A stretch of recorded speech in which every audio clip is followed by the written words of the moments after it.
You are listening to the Hiking Radio Network, where we talk the walk with shows by hikers about hikers for everybody.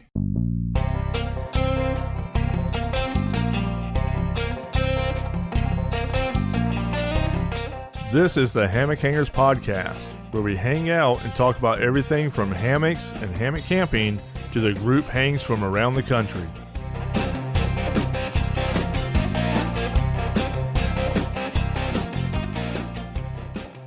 Welcome back, everyone, to the Hammock Hangers Podcast. As usual, I am your host, Paul Collins, or Skunk Ape. This week, I have brought AJ Glenn, or Pheonix, back on to discuss a topic that he holds dear to his heart and is also very familiar with. There really isn't a lot of good information out there on this topic either. The topic I am referring to is hammock camping for larger people. AJ tells us about a post that he saw in a forum group where a guy had asked a question, and a lot of the answers that he got back were not correct or even good information. Let's go ahead and get on with the conversation with AJ so he can clear some things up about this topic. All right, everybody. I have brought AJ Glenn back because he has a specific topic that he wants to talk about. Welcome back, AJ. Hey, Paul. How are you doing tonight? Not too bad. It's always good to talk to you. So what is this topic that you want to talk to everybody about today? All right. And well, why? It's a topic that's pretty near and dear to my heart, just because it affects so many people that consider getting into hammocks that may not.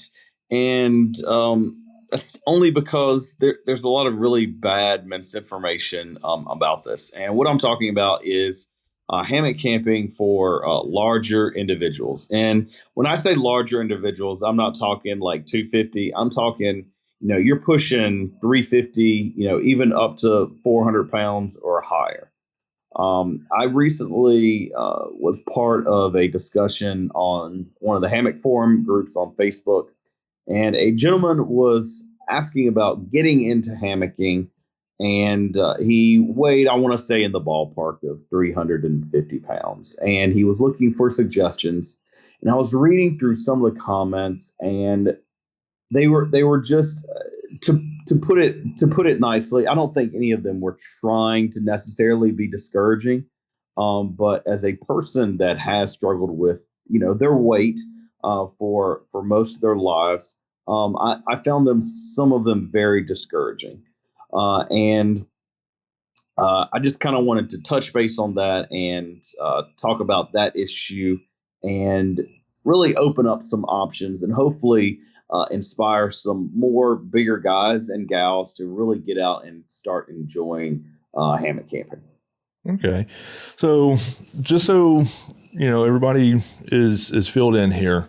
Like you started off saying, this is something that's near and dear to you, because now I know right now you have lost a good bit of weight. A little bit. Which, a little bit. Congrats to. But what were you at your heaviest when you were still when you were still out there hammock camping? Well, I started hammock camping in 2015. And with the exception of the last 6 months, I have always been in the entire time I've been hammock camping, I have been in the range of 350 at my lowest and probably somewhere in the ballpark of 440 at my heaviest. Okay, and you were still out there swinging in a hammock in between Absolutely. trees. Absolutely. Right.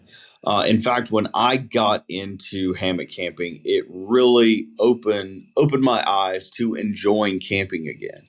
I have never been a backpacker. I've never been a hiker.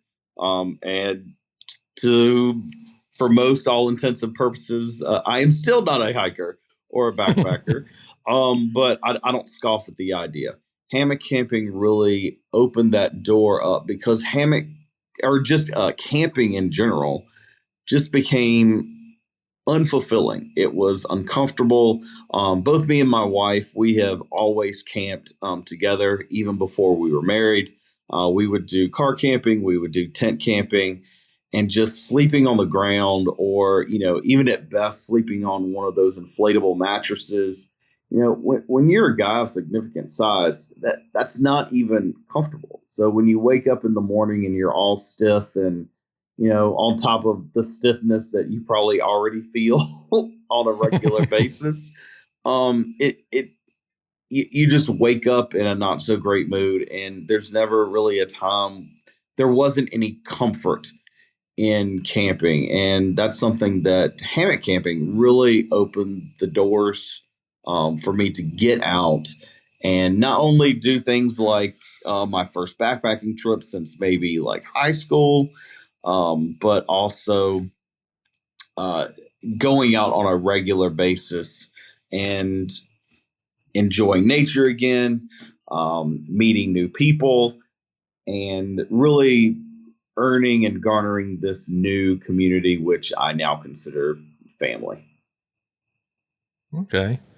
I bet it wasn't easy when you were tent camping either, crawling in and out. Oh yeah, getting down on the ground, getting and close to the ground. Yeah, that wasn't kosher. It wasn't happening. It wasn't happening. Yeah, I could only imagine. It was more of a flop than a crawl, but yeah. I mean, I'm at, I'm like 225, 230 right now. And I mean, I couldn't even imagine getting up and down off the ground to crawl into a tent. Yeah. And especially like the backpacking tents, like I look at those and go, no. I mean, the high peak is like with me on my knees, and I'm just right. that I can't imagine any comfort in that. Right. So earlier you mentioned also that there was you was on Hammock forums, and somebody had just posted a comment. What do you remember what that comment was? Do you remember what he was asking? And like I said, that I didn't get any intentional what's the word? Intentional rudeness out of it, but it just seems like it was a person that maybe had never had an experience of being a camper of larger size. Right. And one of the comments that I read was, hold on. What was the question first? Well, the question was, the gentleman was sitting at, or like I said, around 350 pounds. Okay. And he was just wondering what options there were for hammocks for him and his son, which was also a larger individual. Okay. And there was a few, not so great suggestions, but one of them just kind of maybe rubbed me the wrong way. Yes, right. I got triggered off a Facebook post, shocking. But it said, oh, you would have to lose at least 50 pounds before you could even begin to get into any of the commercially available or cottage vendor hammocks available on the market. And that is just simply not true, even in the slightest. When I started hammock camping, there are weight ratings, and we're going to talk about how some of those are even a little more comfort rated, and comfort is a very subjective thing. But just because you may be 360 pounds and a manufacturer may have a 350 pound weight limit, that does not mean at all that you get in that hammock and boom, you hit the ground because you have a catastrophic failure. Right. There are definitely aspects of your hammock that you can have a cottage vendor include in a build or build yourself. That's, one of my addictions is when I started to sew, I was able to really customize the hammocks that I built. And I also was able to find out different options that suited me, even at my highest weight. So what would you recommend? How did you post back to that guy? And I did not post back on the actual thread. I actually reached out to the guy personally. Okay, so you sent him a PM? I did send him a PM, and I said, okay, hey, look, as a fellow big guy, here's my experience, and here's some options. And I gave him some options that he was going to look into. But Okay. really, the sky's the limits. And we're going to talk about some different options that you really need to look at. But the options for, guys, over 400 pounds are definitely out there. You've got to make the right choices for the hammock that you choose. Okay. So the first thing that I really look at is the fabric. Now, the fabric in our community, it may seem really, really uh, option rich, which it is, which is a good thing. And there's also options for bigger guys. I would say if you're a heavier guy, I wouldn't go the ultralight route. The biggest place that you can drop weight is probably your belly. So your pack, it's a lot easier to drop and whole lot cheaper to drop in a lot of cases. But I mean, if you're a heavier guy and you want something really bomb proof, I've always suggested people look at a double layer. Okay. A double layer will give you the most durability. And for my case, a double layer would give me the absolute least stretch that I could find in a hammock. And that's something that I actually prefer. I really, really enjoy a very no stretch type of hammock. Okay. So, a few options that you would really look at. So, here are my top 5 favorite fabrics when you're either looking for a cottage vendor to build a hammock for you or if you were looking for yourself. Hands down, overall, my absolute favorite fabric, and I would even do this in a single layer just because it's such a great fabric, and that is the 1.7 Mountain fabric that is sold by Ripstop by the Roll. Hands down, overall, my favorite fabric, not only to sew, it's very, very durable. It's like I said, it's easy to sew. The color options are quite a few. They've got lots of different colors, whether you're more into like the earth tones or the greens or the browns, or if you really like color, they've got purples, they've got oranges, they've got blues, maybe some greens in there as well. So it really opens up a lot of options. My second favorite hammock fabric is the 1.6 Hexon that's sold by Dutchware. I have a lot of hammocks in that fabric just because I own a lot of chameleons, and that's the fabric that they use for that one. It's got a little bit more stretch than the mountain, but it's still pretty sturdy. I still really like that fabric in a double layer. Single layer at a heavier weight, it offers just a little bit more stretch, but it's a little bit more stretch that isn't really for me. But even at 350 pounds, I don't know if you would sense that extra stretch. When you're pushing the 380s, 400s, that's when you may feel a little bit more shoulder squeeze because of the fabric. My third choice is probably the most comfortable hand feel hammock on this fabric on this list, and that is the 1.6 Hyper D, sold by Ripstop by the Roll. This is another hammock that I have made a lot of hammocks out of. It has a very silky esque hand feel to it. And in a double layer, a lot like the Hexon, there is pretty much no stretch whatsoever. And I want to say that hammock fabric offers probably the most color options that Ripstop has. Plus, the 1.6 Hyper D, as well as the 1.6 Hexon, you can get in a printed fabric as well. So that's pretty cool that you can, have some of the camos printed or, a custom design that you may want for your hammock. The fourth option is the 6.6 nylon. I forget the weight on it, but the nylon that Dutchware offers as well.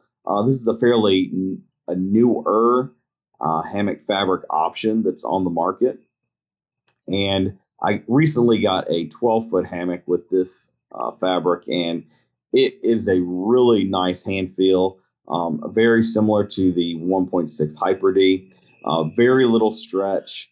And the reason it's on number 4 is I just don't have as much experience with some of that versus some of the other fabrics.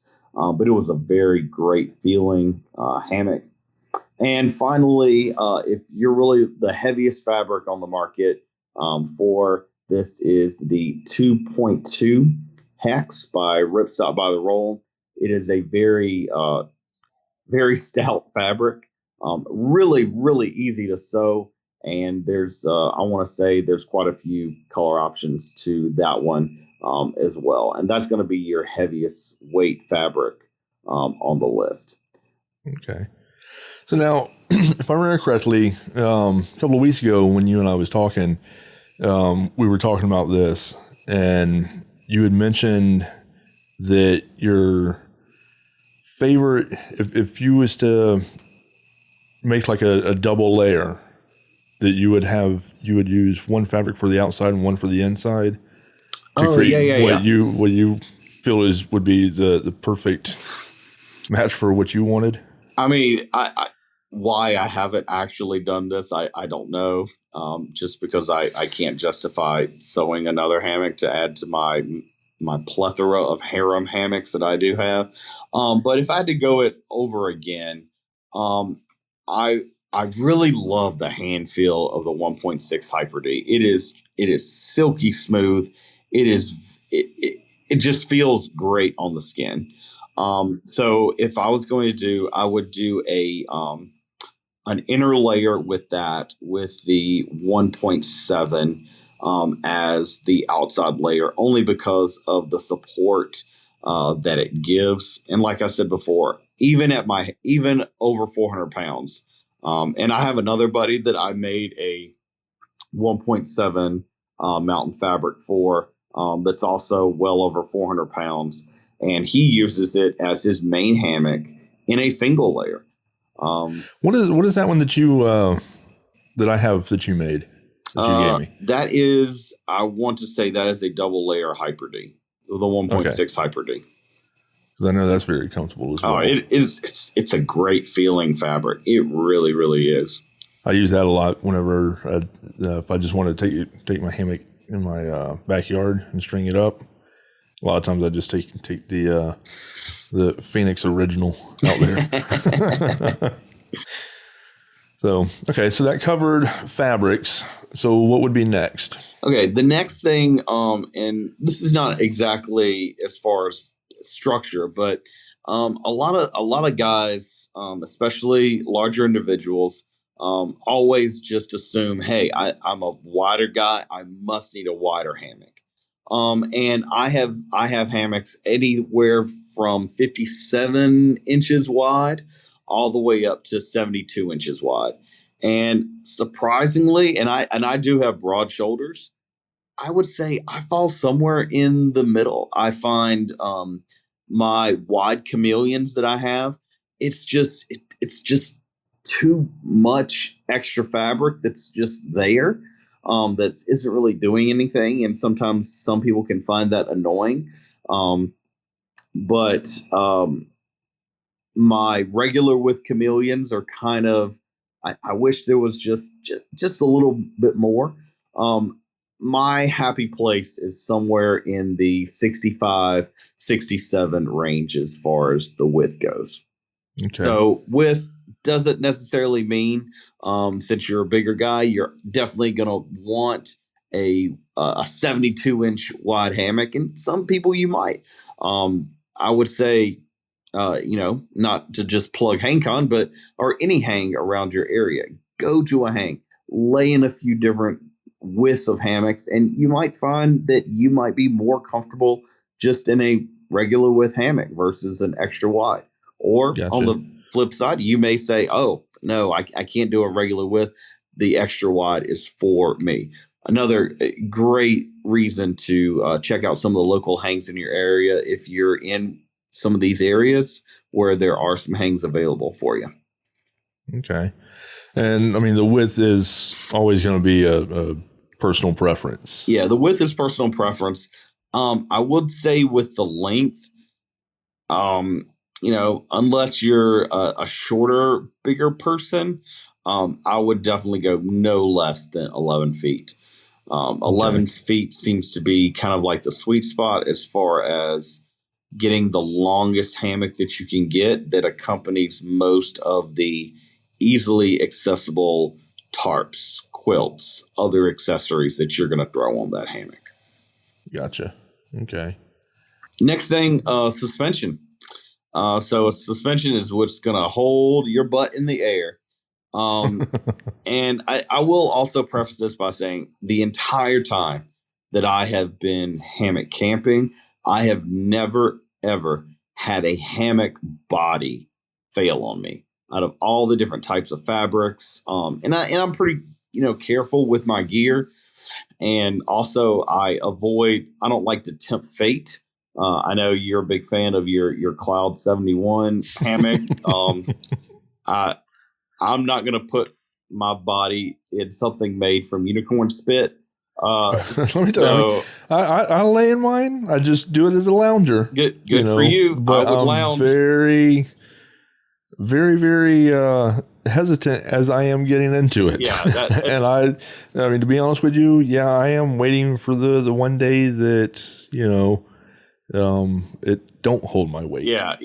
I'm pretty sure gravity still works, so I really try not to test that out too often.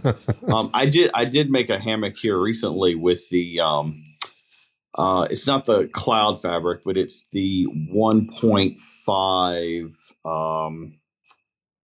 I'm breaking the monolight here.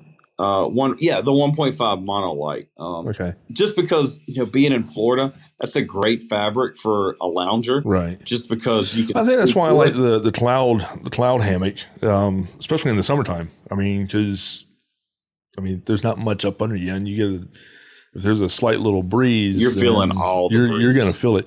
But I mean, the monolight, I agree with you. The monolight's the same way because I got one of Jason's from Walhalla, one of his monolight hammocks, and that's a really great looking hammock.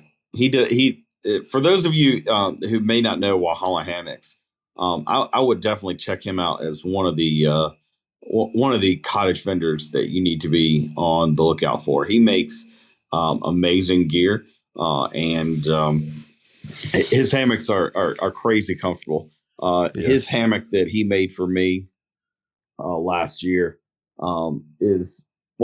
it has a lot of sentimental value from where the fabric came from, but it's just a very, very comfortable hammock, and it's one of the ones that I took out on this past road trip when we went out west. That's your Starry Night one, correct? Yeah, my Van Gogh Starry Night. Yep. That you just got the matching ground cloth for? Yeah, he I don't think he said that he wasn't intentionally thinking of me, but I don't know, Jason. I know I was whenever I saw it. My money quickly fleeted out of my wallet. Yes. So going back to suspension. First, let's talk about tree straps. Your tree straps. I've tried a lot of different materials, and I want to say my two favorite ones.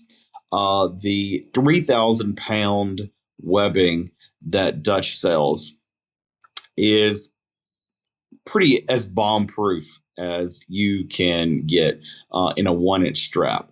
You can definitely go the 2-inch straps if you need to. I don't know if that for me just seems like a little bit overkill unless you're in a place that requires 2-inch straps.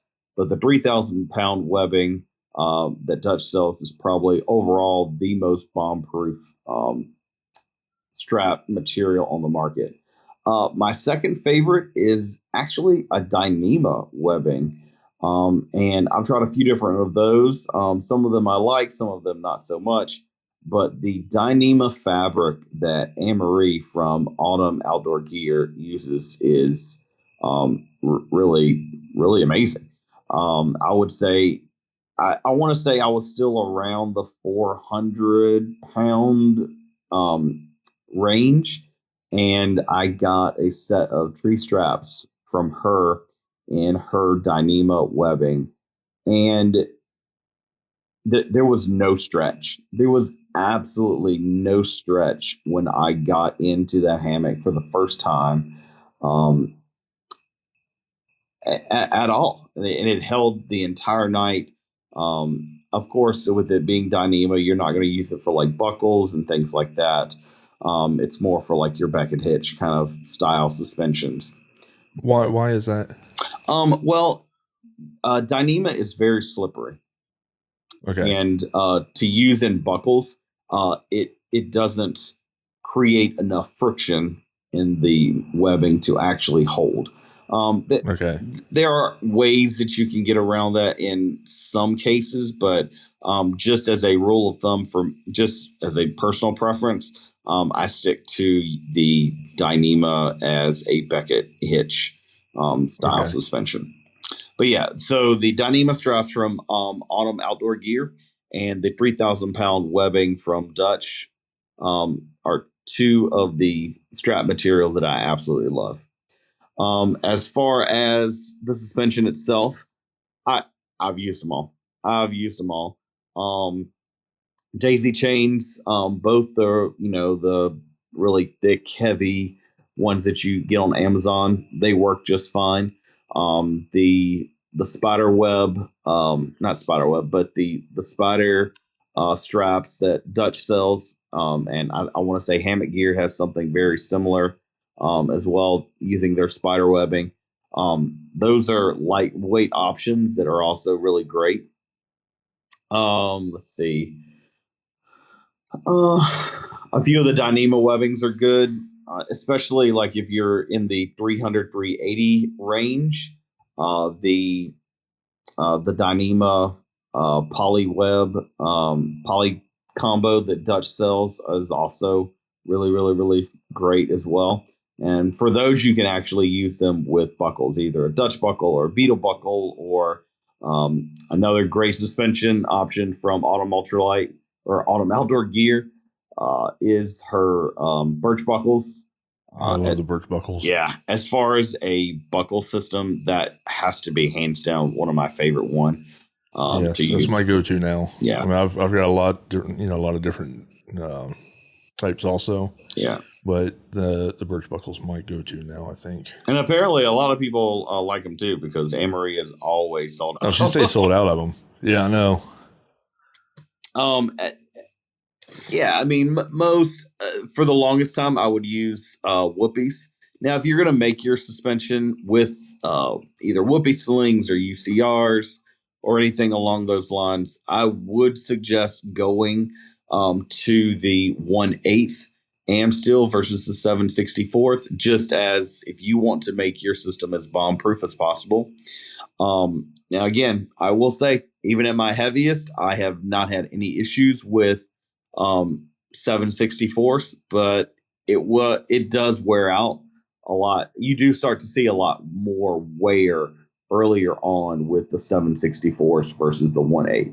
Never had a failure, but the wear will catch up a lot faster than with the 1/8 diameter. Okay.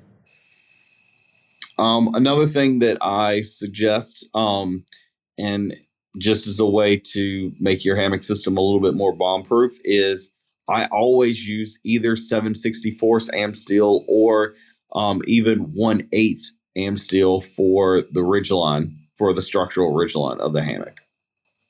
The only small problem you may have with that is a lot of the extras for like the chameleon. They can be kind of a pain in the butt going through an am steel of 1/8 or going through a ridgeline made with 1/8 am steel. But it's not impossible. It's just a little bit more fidgeting to go with as well. Right. But other than that, double layer hammock, pick the fabric that you like out of the ones that we suggested. Get you a good solid strap, either the 3,000-pound webbing, or the Dyneema straps that Anne-Marie sells from Autumn Outdoor Gear, and just find you a suspension that you like and beef it up. And if you guys have any questions about a hammock suspension option, just drop us a line on our Facebook page or drop us a line on Instagram. I'll be happy, more than happy, to help anybody out there that is looking for some basic hammock ideas that will accommodate or accompany a larger weight individual. Now, we've talked about the hammock itself, but there's also a few other things that can make hammock camping a little bit more comfortable with being a larger individual. One being your tarp. I would suggest just a little bit wider of a tarp, just because, I mean, obviously the tarp is not structural to you, but you are taking up a lot more of the interior room under the tarp. So a little bit of extra, space and play can be really, really nice. I've got tarps that are small, but I've also got one of the Dutch ultra wide winter tarps. It is like a circus tent. It is huge. It is massive, and it is awesome. It is one of my favorite tarps. What size is that one? It's a big, massive 13-foot, extra wide with doors with internal tarp mode, and it's huge. It is. I could easily fit 3 people under there. It is. That's great. Like the one that Jason had up there at Fall Sprawl. Oh yeah. Oh my God, that was a 15 by 15 up there. I told him he's got to make me one of those. I just like the room up under it. Yeah, it's really nice.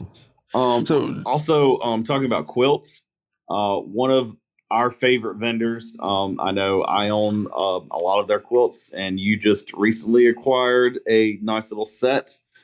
You loser. At Fall Sprawl, but Cedar Ridge Outdoors. Don't be salty. Yeah. I'm salty. You'll be salty for another year on this one. Absolutely. Cedar Ridge Outdoors.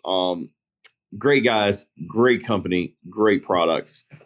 They make their quilts a little bit wider because they're larger individuals as well, and they. When they came on the market, they were designing gear that they felt comfortable with as well. With an underquilt, I would go a little bit wider. I would go somewhere in the 48-inch width. I do have one that is a 52-inch, and that might be a little bit too wide, but I've never complained. I've never had a cold spot with it. But again, when you have big shoulders, your entry-level quilts, they may work. Don't get me wrong. They may work just fine. But you're going to have a little less range of motion, a little bit more fiddle factor than a quilt that you can kind of move around with. Same thing with top quilts. I always suggest getting a little bit wider top quilts just to cover all across my shoulders and just give me a little tails to tuck in on each side so I can really cinch down that warmth. So let's see, we covered hammock, suspension, tarps, and top quilts and under quilts. Any other things that you can think of that you might want to talk about? I mean, I can't think of anything other suggestions. Just I would really encourage people to get out there and do it. Being a person of larger size, hammocks can seem very intimidating because, putting yourself in a sheet of fabric that's supposed to hold you in the air, where if it doesn't, it's going to hurt. It's going to hurt if you fall. And getting into a hammock, I still remember getting into my very first hammock. It was a game changer as far as when I got into it, but the mental aspects of getting into it, it was a big deal. But seriously, did it take you some time to get used to it? It did. Just it took me a long time to trust it, but I really would encourage people that there are plenty of options on the market. Plenty. Even if you are upwards of over 400 pounds, that will easily hold you. My very first hammock that I bought post like the Eno gateway drug, I bought a double layer XLC, and it was when I want to say it was just right after they had released the XLC, or it had not been on the market for that long, and it's a 1.9 just regular ripstop fabric, and that has always held me. It has never given me any stretch, and it still is in a pretty regular rotation of hammocks that I have. One style of hammock that may be a little bit out of the ballpark for a lot of people until recently is bridge hammocks.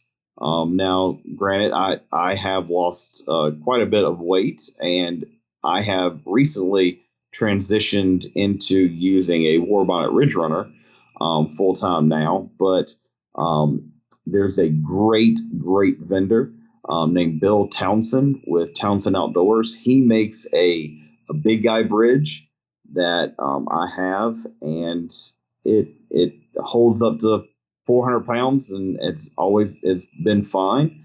He is a really meticulous sewer with his craftsmanship. Really great hammock. You can reach out to him. His website is thisgearsforyou.com, and that's Townsend Outdoors. So check that out if maybe a bridge hammock is something that you're interested in. That you usually see. I know the Ridge Runner and the Banyan have weight ratings around 250. And again, I've been sleeping in my Ridge Runner since I was around 300. So again, a lot of that is a comfort, not necessarily, if you get over 5 pounds, you're going to break the hammock. That's just not going to happen. But I would really encourage people to get out and try things. Trust the good information that's out there, and get out there and hang somewhere. It's a life-changing lifestyle. It was a life-changing style of camping for me on so many levels. All right. Well, what I'm going to do is all the different manufacturers that you talked about and everything else. I'll put all their links in the show notes. Same with, if anybody wants to, has any specific questions, the link to our HangCon site will be on there as well. That way, if they want, they can go there and send a message and, directly speak with you on that. Awesome. Yeah. And like I said, I know I've probably seemed like getting on a soapbox with this, but it's something that I'm very passionate about. And it's something that I really wish there was a lot more really good information out there. Right. All right. Well, with you having, you've got firsthand experience with it and everything. So, if anybody has any specific questions that they, want to ask, like I said, they can, just contact you through the HangCon website and deal with asking you directly. Absolutely. Yeah. Any questions, feel free to send them my way. I'll be happy to help anybody that's looking into getting some gear. All right. Well, that will work, and I appreciate you coming on and talking about this topic and everything. I know we're gonna do this more, in the future with other topics and everything else. But like I said, I knew that this one here, especially after hearing you talk the other day about the comments and stuff like that. Maybe being triggered by Facebook. Yeah. That this would be a good one to talk about first. So, really appreciate you coming on and talking about it. Yeah. And I'll get with you later and we'll chat some more. All right. Thanks for letting me rant on. I appreciate it, AJ. Thank you. Thanks again, AJ, for coming on to talk about this subject and clearing some things up. I will definitely be putting it in the show notes on how anyone can contact you if they have any specific questions about hammock camping for larger people. I have also included the links to all of the cottage vendors that were mentioned in this episode. Don't forget to check out all of the other podcast shows that are on the Hiking Radio Network as well. There is Mighty Blue on the Appalachian Trail, the Jester Section Hiker Podcast, the Trail Dames Podcast, and Hiking Unfiltered. And if you like what we're doing here on the Hiking Radio Network and want to see our shows continue, please consider supporting us with either a one-off or monthly donation. You will find the donate button on each of the Hiking Radio Network pages at hikingradionetwork.com. Also, don't forget to leave a review and share the show on your social media to help the show grow. Until next week, happy hanging, everyone.